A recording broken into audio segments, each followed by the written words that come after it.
Bab 4497. Orang tua itu tiba-tiba menjadi marah, menyebabkan semua orang saling memandang dengan cemas. Semua orang tahu bahwa ini adalah rintangan yang tidak dapat diatasi oleh orang tua itu. Dia tidak pernah mengerti mengapa Chang Ying bersikeras untuk kembali ke East Cliff dengan kekuatan dan ketulusan keluargaan saat itu. Tetapi yang lain tahu di dalam hati mereka bahwa pikiran lelaki tua itu terlalu egois. Ketika dia menghadapi Chang Ying, dia selalu berpikiran tinggi seperti itu. Ibarat bos besar yang mau merampok orang, pihak lain hanya bisa menghasilkan 1 juta di perusahaan lain, tapi dia rela membayar 10 juta bahkan puluhan juta.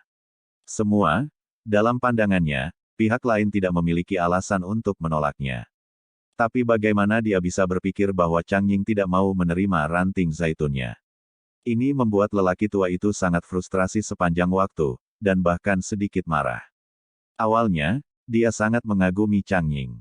Meskipun kekuatan keluarga Chang Ying jauh lebih sedikit daripada keluargaan, dia dapat melihat bahwa Chang Ying jelas merupakan karakter, bahkan lebih baik dari ketiga putranya. Justru karena dia sangat mengenali Chang Ying di dalam hatinya, dia ingin membiarkan Chang Ying menetap di rumahnya. Karena dia tahu betul bahwa di antara anak-anaknya, hanya putri tertua, Margaret Anne, yang paling menonjol, dan Chang Ying tidak hanya setara dengan putrinya sendiri, tetapi mereka juga sangat saling melengkapi.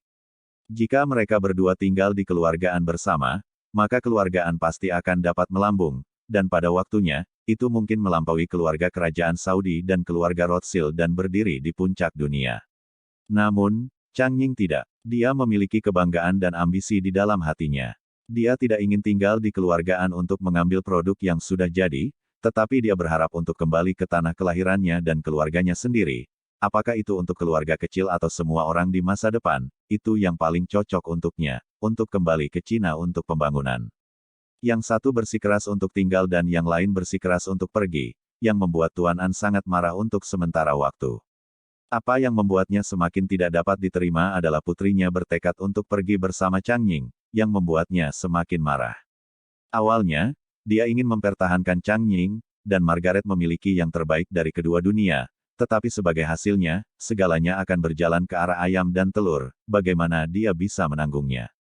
Justru karena inilah lelaki tua itu selalu memiliki wajah yang baik terhadap Chang Ying, dan hubungan antara keduanya seperti musuh. Setelah Margaret dan Chang Ying menikah di East Cliff, lelaki tua itu menjadi marah begitu dia mendengar 3 kata Chang Ying, dan tetap seperti ini sampai sekarang.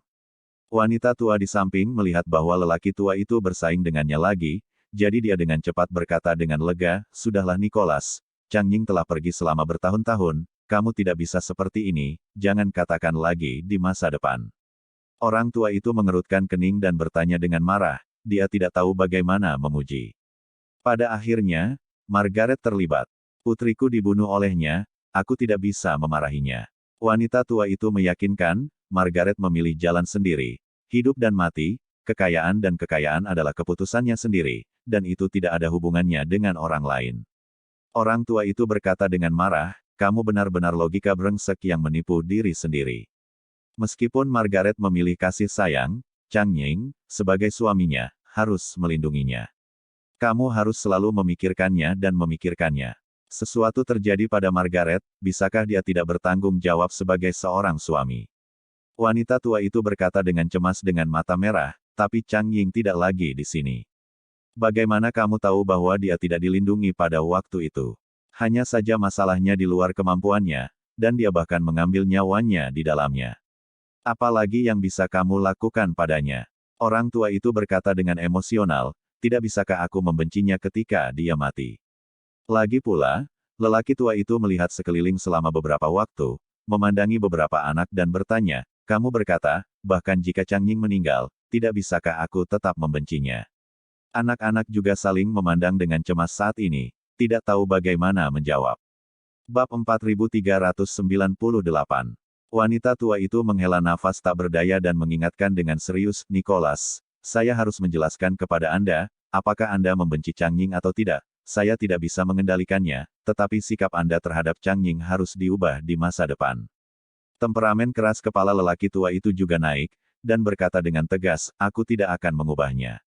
Di masa depan, ketika aku mati, bahkan jika Lord Yan memanggil Kaisar Giok dan Tathagata untuk pengadilan, sikapku terhadap Kelurahan Wade tidak akan pernah berubah. Wanita tua itu berkata dengan marah, oke. Kamu mampu. Kamu tidak berubah. Ketika Charlie kembali di masa depan, keluarga menyebutkan Margaret dan Chang Ying, jika kamu berani mengatakan ini di depan Charlie, Charlie pasti akan memutuskan hubungan denganmu. Tua dan mati tidak pernah berkomunikasi satu sama lain. Jika kamu mengusir cicit yang akhirnya aku temukan, aku juga akan memutuskan hubungan denganmu. Jika kamu tidak percaya, tunggu saja dan lihat. Orang tua itu baru saja marah, tetapi ketika dia mendengar ini, seluruh orang tiba-tiba merasa seperti bola kempis. Dia tahu bahwa wanita tua itu secara alami tidak mungkin memutuskan hubungan dengannya, tetapi jika cucunya Charlie benar-benar kembali, jika dia masih memiliki sikap ini, maka cucunya pasti tidak akan memaafkannya. Lagi pula, tidak ada yang akan menerima orang lain mempermalukan orang tua mereka yang sudah meninggal. Memikirkan hal ini, lelaki tua itu menghela nafas dalam-dalam dan berkata dengan cemberut, kamu benar, aku akan berubah, aku pasti akan berubah. Setelah berbicara, dia menghela nafas dengan sedikit emosi, aku tidak tahu apakah aku bisa melihat Charlie lagi sebelum saya mati. Melihat sikapnya berubah, wanita tua itu santai, dan berkata dengan nyaman, jangan khawatir, aku percaya Charlie akan segera kembali.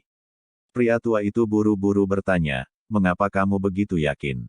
Wanita tua itu berkata dengan serius, Saragu sayang ada di sini, dan Charlie tidak akan jauh. Tuhan pasti akan membiarkan Charlie kembali demi kegilaan Saragu. Tuhan, ketika lelaki tua itu mendengar ini, dia tidak bisa menahan diri untuk bergumam, dan dia ragu di dalam hatinya. Pada saat ini, Marshal An, yang berada di samping, berkata, ayah, kamu dapat bertahan hidup tanpa bahaya kali ini, dan itu semua berkat tunangan Charlie. Aku pikir ini adalah kehendak Tuhan, dan jika Tuhan peduli dengan kamu lebih banyak, dia pasti akan membiarkanmu hidup untuk melihat Charlie. Ketika lelaki tua itu mendengar ini, dia mengangguk sambil berpikir. Pada saat ini, seorang anggota staf berjalan dengan cepat dan berkata dengan hormat, Tuan, Nyonya, detektif Lee dari Departemen Kepolisian New York ada di bawah dan berkata dia ingin datang berkunjung. Orang tua itu berkata dengan terkejut, Dun Chan Lee.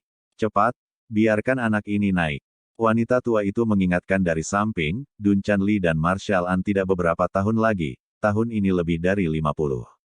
Oh, pria tua itu tiba-tiba sadar kembali, ketika dia memikirkan Dun Chan Lee barusan, dia pikir itu 20 tahun yang lalu. Segera, Dun Chan Lee, ditemani oleh staf, naik lift ke lantai paling atas gedung Anbang. Begitu dia melihat lelaki tua itu, dia buru-buru melangkah maju dan berkata dengan hormat, Paman An, apakah kamu dalam keadaan sehat?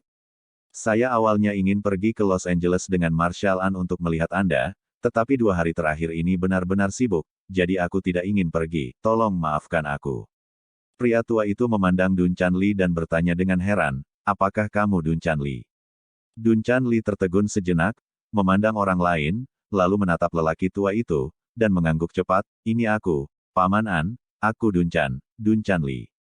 Pria tua itu tidak bisa menahan diri untuk tidak berkata, kamu, mengapa kamu sekarang seperti pergi dengan ayahmu selama 2 tahun terakhir? Bibimu memberitahuku bahwa kamu berusia lebih dari 50 tahun ini, dan aku pikir kamu akan berusia lebih dari 60 tahun, jika kamu mengatakan lebih sedikit. Ada apa? Bagaimana kamu melakukan ini pada dirimu sendiri? Dun Chan Lee berkata dengan malu, hei, saya telah sibuk dengan pekerjaan selama ini, terlalu banyak bekerja, dan saya tidak memperhatikan pemeliharaan, tetapi saya lebih tua dari rata-rata rekan. Setelah berbicara, Dun Chan Lee berkata lagi, oh, omong-omong, Paman, jangan berpikir bahwa saya baru berusia 50-an dan sudah pensiun lebih awal. Pria tua itu bahkan lebih bingung, mengerutkan kening dan bertanya, mengapa kamu pensiun begitu cepat? Dun Chan Lee berkata dengan senyum masam, saya berencana untuk pensiun tahun depan. Saya telah mengabaikan istri dan anak-anak saya selama bertahun-tahun. Mereka marah kepada saya dan pindah ke Houston 2 tahun lalu. Jika saya tidak pensiun lebih awal untuk menemani mereka, saya khawatir saya harus menemani mereka di masa depan. Saya memutuskan hubungan. Orang tua itu tidak bisa tidak bertanya, kamu berencana untuk pensiun tahun depan, mengapa kamu pensiun dini sekarang? Dun Chan Lee mengangkat bahu dengan malu, Paman An, ini hanya ibu seorang anak, ceritanya panjang.